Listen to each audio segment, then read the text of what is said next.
if you remember last time I went through a list of sort of a group of 10 sort of things that influence search. There's actually 202 factors that have been identified that affect how you're going to rank with Google, and they're sort of grouped into these ones, but they're all sort of meshed together. Like you can't really separate just one thing from another. That's sort of, a lot of it's all in conjunction. So the one that I'm going to talk about today is a technical SEO, and it's something that's pretty simple and that you can do yourself, that will have, which is one of the basic things you need to do. Otherwise you got no chance. So just to go in a little bit more context of regards to that. So this is a rough percentage of the influence of all of this stuff has on what your search ranking is going to be. And one of the big hitters is what you do with the title tags on your site.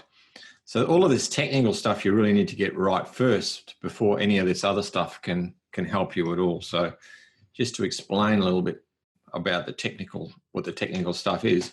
So it's so that when Google sends out the spiders, what they do is they just grab all the information on the pages that it can recognize, because sometimes you might have issues with a page where the spider can't index the information. So you've got to make sure that can happen. And then it'll put a copy of that on its servers, and then it'll, based on a whole range of other factors, it'll work out whether when someone searches, it's going to put your page as the top result, second result, or 150th. So you've got a bit of on-page and off-page stuff that's going to influence that as well. But the technical stuff is sort of, it starts really with doing a bit of keyword research and selecting the right keyword for that page. I reckon, it's worth having 2 or 3 keywords for the page, but generally Google's trying to just pick one to rank you for. So you can't try and rank a page for 10 or 12 keywords. It's going to be too hard for Google to work it out. So you've got to get the keyword in the title tag. I'll explain this in a little bit more detail in a sec. And then the thing that we first see is the title tag, the URL, the title tag, and then the meta description. That's the first thing you see on a Google search page. So we need to have this meta description. It's got to be true to the content of the page, but you've got to sell the click. And I'll show you some examples in a sec. But if you can get that right, then you'll really do well. So, and I'll go in a minute and show you how to use Google Search Console, because that gives you some information about what keywords are bringing people to your site at the moment. And I always like to reference this particular slide. We use this tool called SEMrush to give us a lot of good data.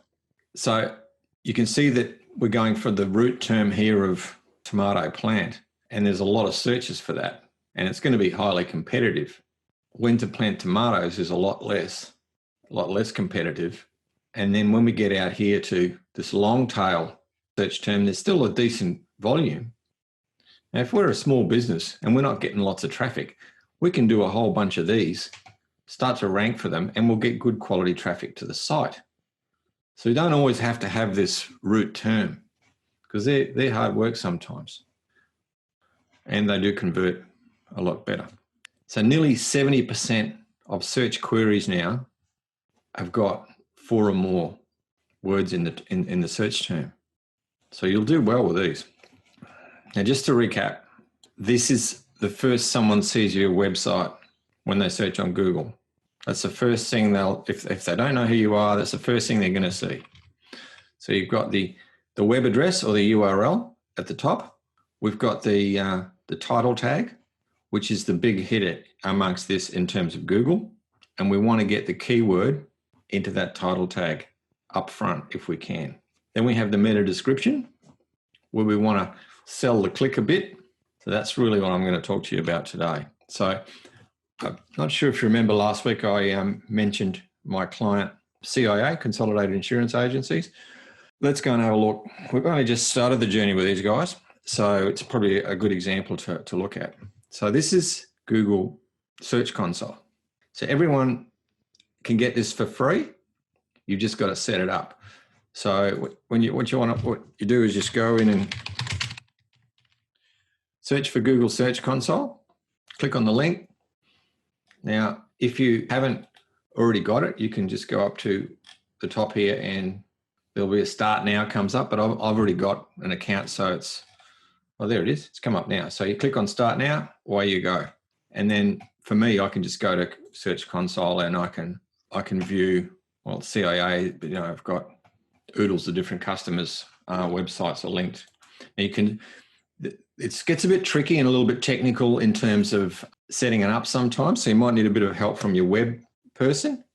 If you've got Google Analytics set up with the tag manager done properly, you can just do one click, it'll set up. But sometimes it's glitchy and then you have to go through, there's about 4 different methods for setting it up to drag the data from, or to link the data from Google Analytics, or for it to, if you haven't got Google Analytics set up, you can still set up Google Search Console. You'll just have to install a tag on the website so that it can collect the data for you. But you should have both. So anyway, it gives you a whole lot of information. The one I'm going to talk about today is the performance. So just click on this one here, overview, go to performance. And what we're seeing here is the last 3 months data. So they've had 137,000 impressions. So that means their web address has appeared on searches for 137,000 times and only 867 clicks, pretty average. So that's 0.6. So what you can do, you see up on the top right here, you can click export. You want to do that. And so I'll just get back to the Prezzo. You'll end up with a spreadsheet like this one. So you can see that the search terms that are bringing traffic for these guys. And this is pretty common and very typical. A lot of it was people searching for you by your business name because they already know who you are. That's your customers, or that's yourself, or that's your friends, So that's not, look, in some cases that will be influenced by our social media. So we can't say that, this is the be all and end all, because sometimes there's going to be some good stuff going on in socials. People are going to recognize the brand and then they're going to search for you on Google. So you do have to make sure that you appear for that. But if we take this click-through rate, you can see when it's the business name, it's quite high. Anything above 5% is fantastic. But when we get into search terms, childcare insurance, 1.47%, if we can improve that a bit, up to 5%, then we're going to really do some good stuff. So that's your first point of call to see what's happening for you at the moment. And we use a lot of this stuff to throw into some other tools. Google's got another free tool with AdWords, which allows you to do some discovery on other terms that are related to those terms and the traffic volumes and how hard they are to rank for. So that's part of the overall planning for SEO. But, this is a big subject. We can get into that in later weeks. So go and have a look in there. Separate out the terms that you think are really valuable, that have got some traffic, where you think if you could get yourself to number 1 position, you could really do some good stuff and generate some good leads. So that's one of the first places we like to start. So when I go and get that information, I throw it into another one of our tools. Most of these tools are fed from the Google AdWords Keyword Planner. So you don't have to go and pay for them. You can just go into AdWords. You don't have to be using AdWords to get a free account. You can just set one up. Now you can see here, this is telling us the search volume per month. And over here, this is telling us how hard it's going to be to rank for that term. So in this case, I was just going to pick two that I think are worthwhile. Now they do really well in bus insurance. So there's 170 searches a month for that, and it's reasonably easy to rank for that term. And Insurance Brokers Melbourne is one that we're trying to rank for, and it's got decent quantity and reasonably easy. Whereas Car Insurance Melbourne, and they're not into car insurance. They do it for customers as a consequence of doing business insurance, but that's not their main game. You're going to be competing with, Amy and Budget Direct and all of those guys. That's going to be pretty hard. So I want to keep away from that one. That gives us a bit of an idea of where we're going to go with these search terms. On the bus insurance one, you can see here it's 170 per month. Keyword difficulty possible. And you'll see here it's giving us a bunch of questions and related keywords. I love these for ideas for writing blog posts, especially the how-tos and how much and all that sort of stuff. They're only small volumes, but you'll pop up first page and you'll have a backlink going to this page, and it'll help you with your rankings. It's also just good information for your customers or potential customers. So you can see here we're ranking number 6 at the moment for bus insurance, and if we can get ourselves to number 1, that's when the search traffic's going to jump. At the moment, we're getting 10 clicks a month. We could get 125. So the difference between 5 and 1 is quite staggering. It'll make a big difference. And, you know, the lifetime value for these guys getting a new customer for a bus fleet is just mega. So it's well worth the effort. So then to do the other one, Insurance Brokers Melbourne, so there's not a lot of questions around that particular term, so there's not a lot of ideas. That's why the blog post ideas sometimes come out of not these more maybe not the main bunch of keywords, but another bunch of keywords related to your content. So you just got to tease that out a bit. Keyword difficulty, similar. And then if we have a look at the moment, they're sitting in position 13. So there's a bit of work to go to get back up from there. Now, we've just gone through and done nearly 100 pages on the website and rewritten the title tags and meta descriptions. They're going to be implemented after they get approved. So I've got a meeting with them tomorrow, a Zoom, obviously. And then we'll change all of the metadata because it's pretty basic at the moment. So just to give you an idea of what we're looking to change. So it says Consolidated Insurance Agencies, Insurance Broker Melbourne. We've been around for 30 years. We've got 6,000 clients, blah, blah, blah. So obviously we've got the title tag here. Does everyone remember last week I showed you how to right-click, right mouse, and you can view the page source on your website? When you do that, you can find the title tag in the code. So that's really the only place. You can't see it until it's on a Google search page, unless you have a look here. So everyone doesn't really take too much notice of it and doesn't put too much effort into it, but it's bloody important. So then we have the meta description, and that's sitting in here. So we're going to look to change this now. This is you're limited by characters, but we're going to change this, and this is the first draft. We might change it a little bit. We're trying to get the keyword straight up. Their tagline is here to help, so we're going to try and introduce that. But we want to tell a little bit more of a story about what they're going to get, rather than this stuff about beating our chest about we've been around for 30 years and we've got 6,000 clients. Well, that tells me that they probably don't need any more. So what is it we're going to do here to entice the click that is better than everyone else? And one thing I noticed when looking at those 15 or whatever, or 12 above, everyone's just doing this. So one thing I know about marketing 101, look at what you're doing. Look at what your competitor's doing. Look at what you're doing that is the same as your competitors, and stop doing it and do something else. So at least as we move up the page, I'm pretty confident we're going to get more clicks with this than that.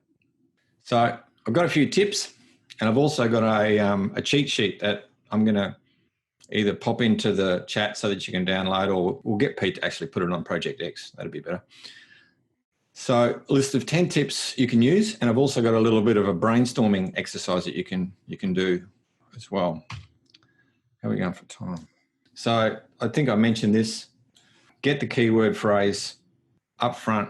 One of the main reasons for this is Google highlights the keyword phrase that you type into Google. When it appears on the page, Google highlights it. So your eyes get drawn to it. So if it's up top and it's just below the search, your eyes will be drawn straight to it. I hope you know what I mean. But it's important at the beginning if you can. Sometimes you can't. You just can't get that title tag, the English, to work properly and to make it sound okay. So then you have to move it. But up front if you can. This is tough to do. There's not much room. There's only 60 characters, including spaces. So if it's a longer tail keyword, you're stuffed because it just about takes up the entire title tag. But if we do have 2 keywords, one at the beginning, one at the end, is nice. If you can make it a thought-provoking statement, it's going to help. Again, look at the other stuff that's on the page that you're competing with and try and make something that's true to your brand and but is a little bit out there and a bit different. It's a bit the same. If it's not thought-provoking statement, thought-provoking question. Here's another one too. If you can have a hidden truth or a misconception, why people think, why they've been, what am I trying to say? Why people have been thinking that something is the right way to go when it's not, or it doesn't work or whatever. They work well. And this is the most important thing. What does your target audience really want? In my case, does everyone want SEO? Do you want to buy an SEO? I don't think so. Would you like to be in the first page of Google and get more leads? Probably. So think about that in terms of your own business. What do people really want? I don't think anyone, hands up, who wants to go and do all this stuff? It's a pain in the ass if you're not, so it's just a case of understanding what it is. If you're going to engage someone, you understand if it's been done well. And I think that's the key to a lot of things when you engage with suppliers. If you just go and, get anyone to do your finance and you don't, you end up getting stitched up. So it's a case of just knowing what you're doing. Here's a key. Don't promise something in the title, in the metadata that doesn't deliver on the page, because you'll let people down. The bounce rate will be awful, and that's going to hurt your SEO. It's got to be readable. You do have to sprinkle the keyword throughout the page if you can, but if it can only be in the title tag and it doesn't make sense to put it too much in the content, that's fine. Keyword stuffing looks terrible, reads terrible, and Google will penalize you for it. It used to be easy back in year, dot before Adam, when I was first doing this. You could just, what they used to do this is before Google actually, when they had Alta Vista and a couple other search engines, see all this white stuff around the page. So this is a web page. You could do in white text in the background, you could stuff the keyword all over that page. And you'd go, bang, number one. But Google's a bit like the tax department. As soon as they see all these little loopholes, they've closed them up over time. So anyone who does that sort of stuff gets slammed pretty hard. So you just got to follow the Google sort of guidelines, which is what I'm showing you here. A lot of capital letters. It's shouting. It's not good. In fact, I struggle to get a lot of customers to do it because I think it doesn't look any good. But if you do your title tags and meta descriptions all in lowercase, that's the way people actually type. When you do a search, do you go and make it sentence case, or do you just all lowercase? So it's got more chance of matching what you're typing if it's all in lowercase. 60 characters is the limit for the title tag. 160 for the meta description. So what you want is it to read like the title is the headline, and the meta description gives you a lot more detail and sells the click, hopefully with some benefits built in. What else did I want to show you? Yeah, there's a couple other screenshots I've got there, but I think I don't know that they're that relevant. I think we might see if we've got any questions. And was there a question? We had a question from Stephen. Is the differential because the search results appeared on page, perhaps on page, this one from earlier on? Oh yeah, is the differential because the search between searches and imprints? Oh, impressions. Impressions. Sorry, yeah. Impressions. So no. It'll still say that your impressions, if you're on page 100, it'll still, when someone searches, it'll still say that's an impression. Sorry. Someone has to get to that page and have potentially viewed your result for it to be an impression. Makes sense, Steve? Yep. But only 0.78% go past page one. Yeah. Just a quick one. Am I on music yet? Quick one from me, Rob. Thing that I always get confused with, if you've got a landing page, or a scroll website, is scrolling through. Infinite scroll. That's the word. I knew you'd have a technical term somewhere. Yep. How does that work then? Because you haven't got multiple pages with all the meta tags and data and so forth. Pain in the ass to rank. Right. So. Yeah. Okay. And yeah, you can have anchor points for those so that they work on the menu, but Google's only seeing it as one page. You know what I mean? Right. Yeah. Okay. You can have the menu across the top, and you can click on that, and it'll scroll down to that section on the site. You still can't. It's still one page. So you still advise against those type of work because they're quite commonly used now, especially with mobile platforms and so forth, and iPads. Obviously, it seems to be more and more used. Well, I use them as well, and I do like them because of the mobile, so that you can get a quick snapshot of what's going on. But what I do like to do is then have a lot of pages that are either product pages or project pages, and then a blog, so that we can get to rank for a lot of other terms. So you can add lots of other pages over time, because that will still bring traffic to your site. Yeah. Because you'll get those pages to rank. And normally, the normal thing for people to do is they search for what they want, they read something that they like, and then they go, who are these people? How long they've been around? Who else have they done it for? So you've got to think about their journey. So their journey is not necessarily going to be your homepage. Fair point. So they'll go to that homepage, but you just got to think of the entry point. And unless we've got a lot of traffic and we're ranking really well for a high traffic keyword for the homepage, like that CIA example, if we get them to number one, there's 720 searches a month for that term. We're going to get what, 30% of that? That's all we're going to get for the homepage. The rest we're going to get with other pages, but they've got 100 pages. So if we can get, each of those to get 30 or 40 visitors a month, then that's decent traffic. It's a lot more than the, 90 they get at the moment. Yeah. They get a lot more traffic than that, but it's all searching for who they are. So it's not, but even that bus page, and they've got another one on geotechnical engineers that ranks really well. The leads are fantastic. Just not enough of them. Yeah, cool. Pretty much all the leads, it's turned into business. We've got a couple of questions here. Well, one from Elia. Is it worth repurposing blog content? In fact, ask it, Elia. Probably easier if you ask it rather than me trying to. Repurposing blog content on Medium as well for improving SEO, or you wouldn't bother? Do you mean putting your content on Medium? Both. So say you write a blog for a client. Is it worth replicating that blog onto Medium? Definitely. So the visibility is advantageous even if it is the same copy? Yep. You want to put that as many places as you can.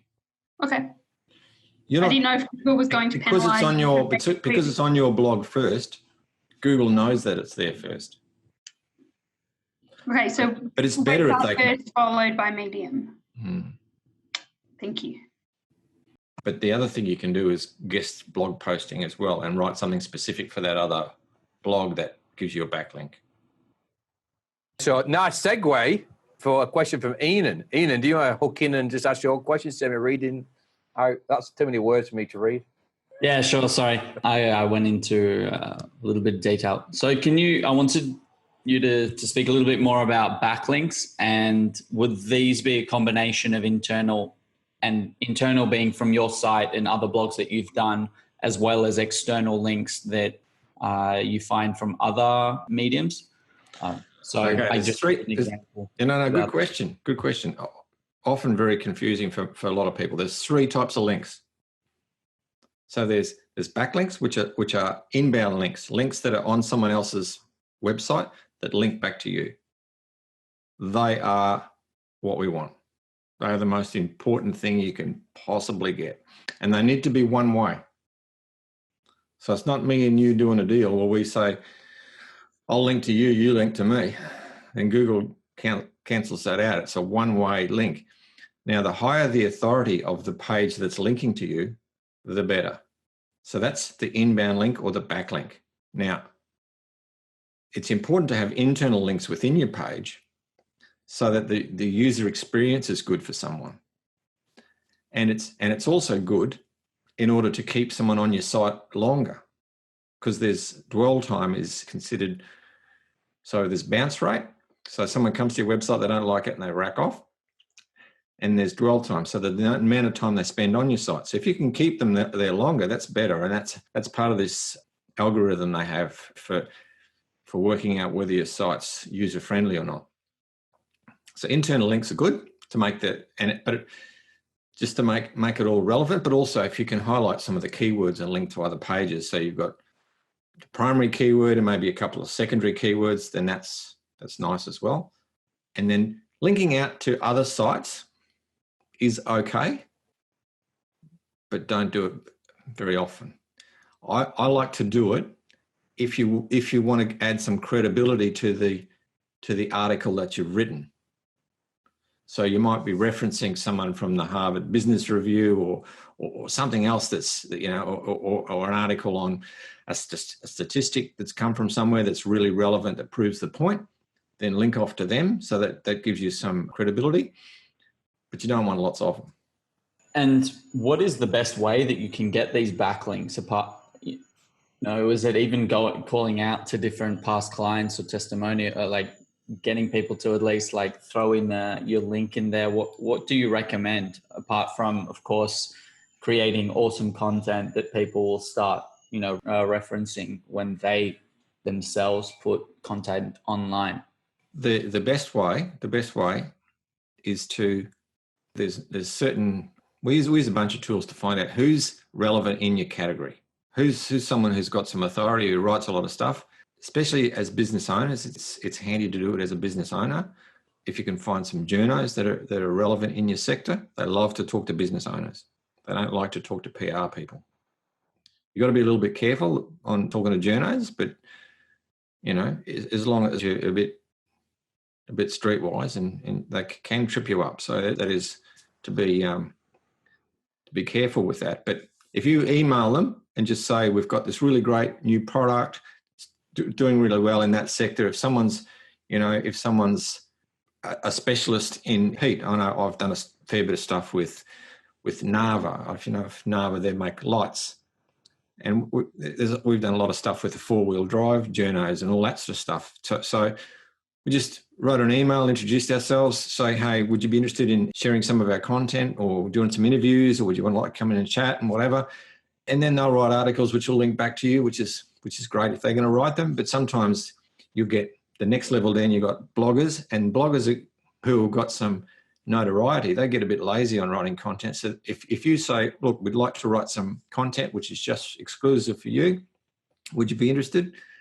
And they'll go, yeah, that'd be great. So there's always got to be some trade-off, you know.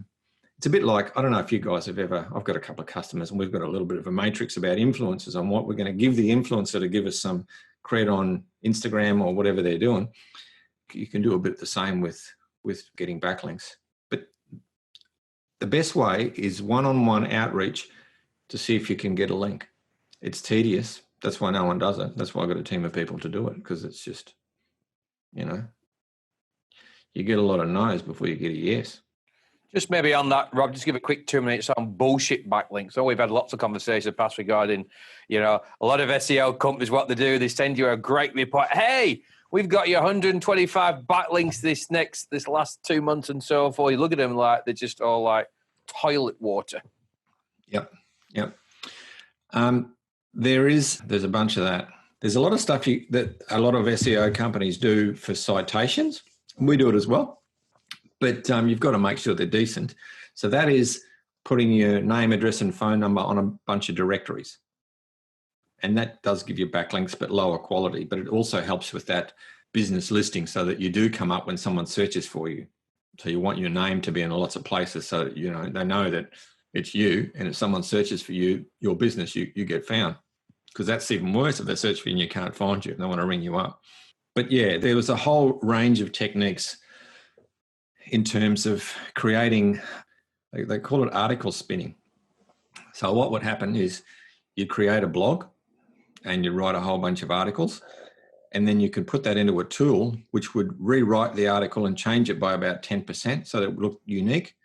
And they'd go and put that on another blog, and they'd link one blog to another blog. And then they would do that hundreds of times to create this network of blogs that are linking to other. And then the main one, the one at the top, has got this huge amount of domain authority. Then they provide a backlink from that to your website and you come up pretty quickly. Now, they introduced a thing, a disavow tool 2 or 3 years ago, and that's knocking them out pretty quickly. So yeah, there is a lot of crappy websites where you can easily go and get a backlink, but that's not what you want. That's not what you want. So one good backlink for an article, and I know it doesn't seem like much, but if it's from a decent ranking site and you've got that article, there's a good chance that you might, if you share that a bit on socials, that you might get picked up and put on a couple of other sites. If there's only, 50 to 100 searches per month, it mightn't be a very competitive keyword. You could be in number one position in next to no time for that keyword. So yeah, it's a bit of an arduous process, but the payoff's fantastic because it's, once you're there, the traffic keeps coming for a long time. And this is where we'll move forward into when we talk next week is regarding, making your content relevant, because everything that Rob or the social guys do, building a good website, it's all about relevance, and more relevance, being more unique by saying something that's really going to help expose you for who you are. People are going to build, trust and get warm for you. It's so important. So if Rob, you've got good content to play with, how much better is good content versus shit content? Oh, mate, it's gold. And see, that's where those title tags and meta descriptions become really important, because they determine whether someone's going to click through. So you could have really good content on the page, but if your title tag and meta description is crappy, but conversely, you could have great metadata and a shitty content on the page, the bounce rate's going to be horrendous. So you've got to really do the whole bit to make sure that everything's sort of congruent. But yeah, good original content takes a bit of effort, but there's plenty of tools out there, like I think Enid showed us last week, there was a content tool. You can do Google Alerts. There's plenty of ways to get an idea of what's going on, and then just come up with your own opinion on that particular thing that's trending. Do a bit of research, get a bit of information, provide a bit of insight. That's what people want.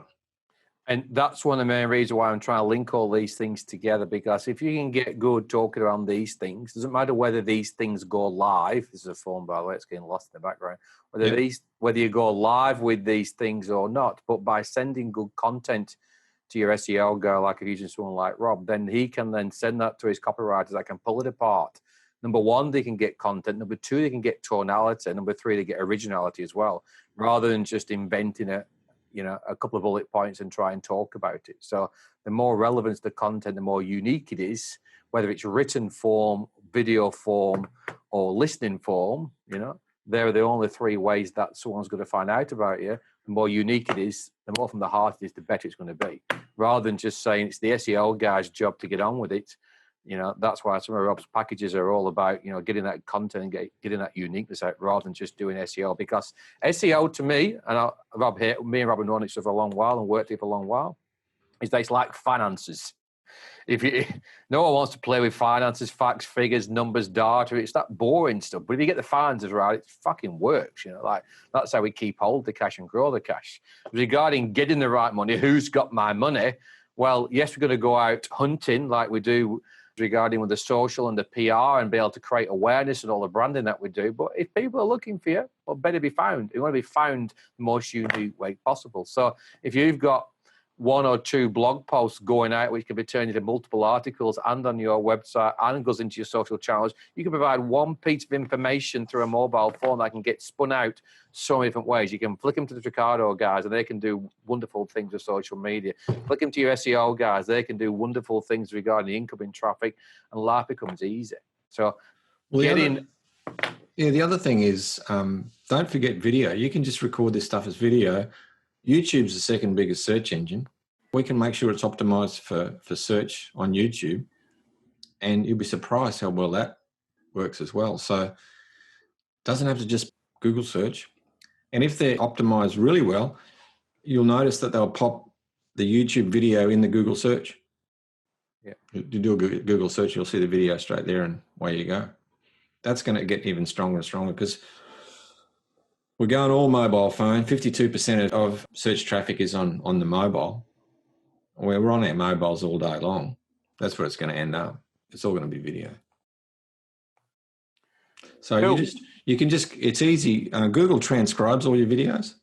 So you just go, we just make sure that we got that enabled, download those, alter them so that you get rid of all of the stuff ups that auto translate thing does. And then they're pretty good for sharing on other socials, to have especially LinkedIn, I find, to have the subtitles on, so people don't have to turn the volume on when they're watching it, just in case they're in the office or something.